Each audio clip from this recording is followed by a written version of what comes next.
Is Barcelona's number 8 really the next Iniesta? Or is he heading towards a dangerous downfall no one is talking about? 2018 was the year Iniesta waved goodbye to the Camp Nou crowd, leaving behind a legacy of magical moments that wowed football fans everywhere. With the little magician gone, many Barca supporters wondered if they'd ever see that kind of brilliance again. Turns out, they didn't have to wait long. On September 2nd, 2019, Barcelona struck a deal with Las Palmas for a young talent named Pedri Gonzalez. Fast forward 5 years, and this boyhood Barca fan isn't just wearing his idol's number. He is arguably the best midfielder in the world right now. But there's a shocking truth you might not be paying attention to. So stick around, hit the like button, and subscribe as we dive into it. There's no doubt Pedri is playing the best football of his career right now. Since arriving in Barcelona in the 2019-2020 season, the 2021 Golden Boy winner has had his fair share of ups and downs, but the 24-25 campaign has been different. The 22-year-old, who has spent more time by the sidelines in recent years, has not only been injury-free this season, he's become the heartbeat of everything Barcelona does on the pitch. When the big games come around, Pedri steps up. It's not like he didn't give big game performances in the past, but this season, the 22-year-old has taken it to a whole new level. In European games against Bayern Munich, Benfica, Borussia Dortmund, Pedri ran the show, winning the ball, creating chances and controlling the tempo. And when it comes to the big games in La Liga, against Real Madrid, Atletico, it's the same story. In the so-called smaller games, he's been one of the few players actually doing their job, even when teammates let him down at times. But that hasn't stopped him from showing up every single match. Another thing that makes him a delight to watch this season is his work rate off the ball. Everyone knows Pedri is a creative genius, but his ability to win the ball back is just as impressive. He's always in the right place at the right time,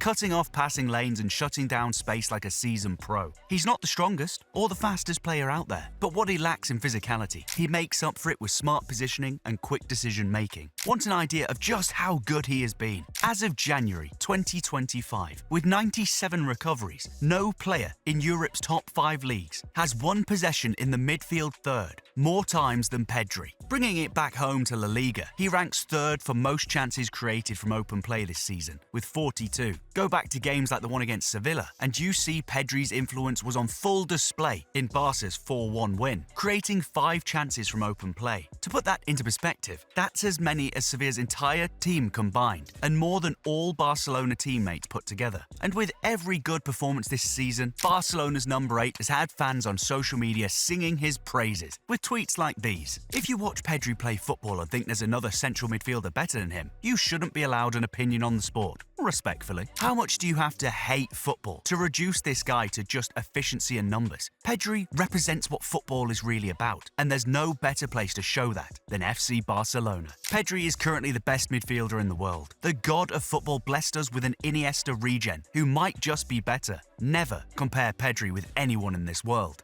And speaking of an Iniesta regen, you can't go a week in the football world without someone bringing up the Pedri-Iniesta comparisons. And honestly, who can blame them? Both have a low center of gravity, that sharp reading of the game, and that elite vision. Their technique is silky, their control effortless, and their ability to pick a pass is second to none. Their composure under pressure allows them to make intelligent decisions and helps them turn potential threats into advantageous plays for their team. Pedri himself has never shied away from acknowledging his admiration for Iniesta. In fact, he's been quite clear about who his biggest influence was, saying in one interview, "My biggest reference was Iniesta." And what does Iniesta himself think about all these comparisons? We always like to make comparisons. It would be great if we saw Pedri as Pedri, not as the next so-and-so. He's going to create his own path in history, and he's doing it very well. His talent is incredible, he just needs to keep growing. Wise words from the legend to the young star. But if we're going to compare, what was 22-year-old Iniesta like back in his day? In the 06-07 season, Iniesta was arguably an emerging key player for Barcelona. He had played in the Champions League final the previous year, but he was still in that phase of his career where he had to prove himself week in, week out.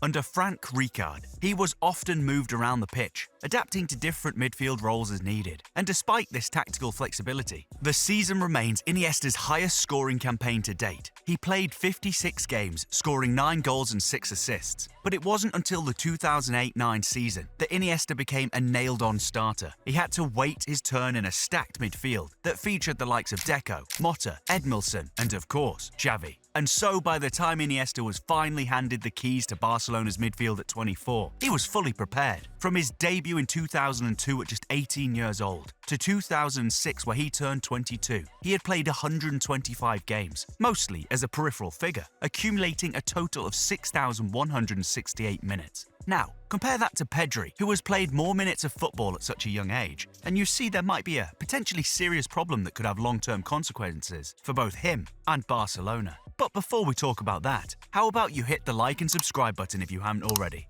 Done?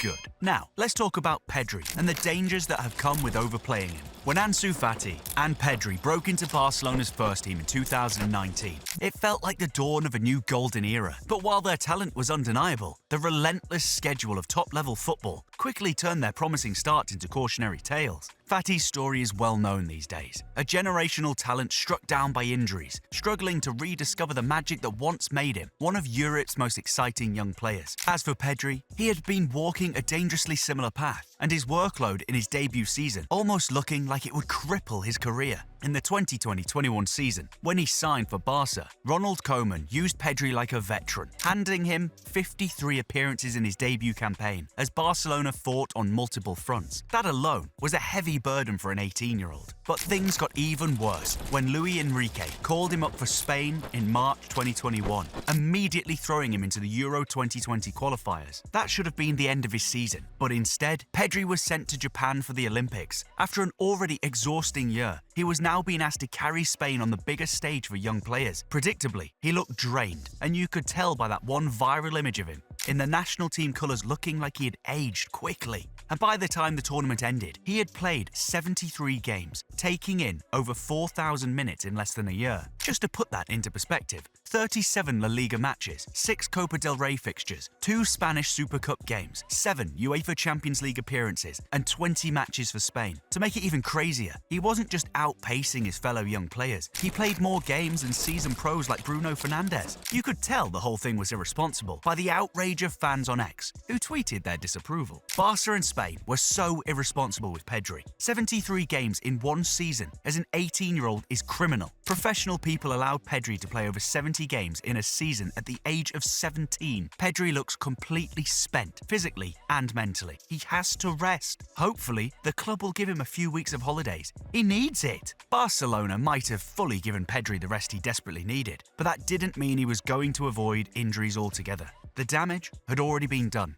In April 21, a hamstring injury sidelined him for 201 days, forcing him to miss 41 games that season. It was hardly surprising. The warning signs had been there all along. Overplaying a teenager at the highest level was always going to have consequences, and Barcelona were now seeing them firsthand. Unfortunately, that wasn't the end of his injury struggles. The same hamstring issue resurfaced in both the 22-23 and 23-24 seasons, keeping him out for a combined 45 games. This season, however, things have been different. He missed just 3 games so far, and by the looks of it, he's finally back on track for a healthy campaign. That's a huge positive for Barcelona. But let's be real, after everything he's been through, there's no guarantee his body won't pay the price in the long run. This raises the big question: has Barcelona actually learned from their mistakes, or are they just kicking the can down the road? What do you think? Has Barcelona finally figured out how to handle Pedri properly, or is this just the calm before another storm? Talk to us in the comments. Whatever the case may be, there's no doubt that the football world wants to see a fully fit Pedri, and not just because of his incredible talent, but because he feels like a throwback to the classic Spanish midfielders of old. But talent alone won't be enough to put him in the same conversation as Iniesta.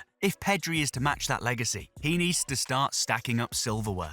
By the time Iniesta was 22, he had already won La Liga and the Champions League with Barcelona. By 26, he had done it all for Spain too, winning Euro 2008 and the 2010 World Cup, where he famously scored the winning goal in the final. 2 years later, he completed the treble of international dominance with Euro 2012, delivering another string of masterclass performances. And by 28, his brilliance was officially recognised when he was named UEFA Best Player in Europe. That's the level Pedri is being measured against. Can he rise to the challenge? It's a heavy burden to carry, and one that comes with constant comparisons to Iniesta. Something football fans remind us all of the time with tweets like these ones. The football gods gifted us Pedri for those who never witnessed Iniesta's brilliance. I think you could easily argue there hasn't been a better performing player this season on a consistent basis than Pedri. I'm getting the same feeling watching him as I did watching Iniesta in 2015. While the Pedri-Iniesta comparisons seem overflogged at this point, one aspect of the current Barcelona midfielder still has to work on is the goals. Now, the truth is, Iniesta was never a prolific goalscorer either. Across his legendary career, he wasn't the type to rack up double digits every season. But what sets him apart was his ability to step up in crucial moments. That World Cup winning goal in 2010, his heroic performance in the 2009 Champions League semi-final against Chelsea. Iniesta had a knack for delivering when it mattered most. As of the 24-25 season, Pedri has scored 4 goals in 25 La Liga appearances, averaging 0.19 goals per 90 minutes. That puts him in the 72nd percentile among La Liga midfielders. Not bad, but certainly an area where he can improve. One fan put it bluntly when comparing the two.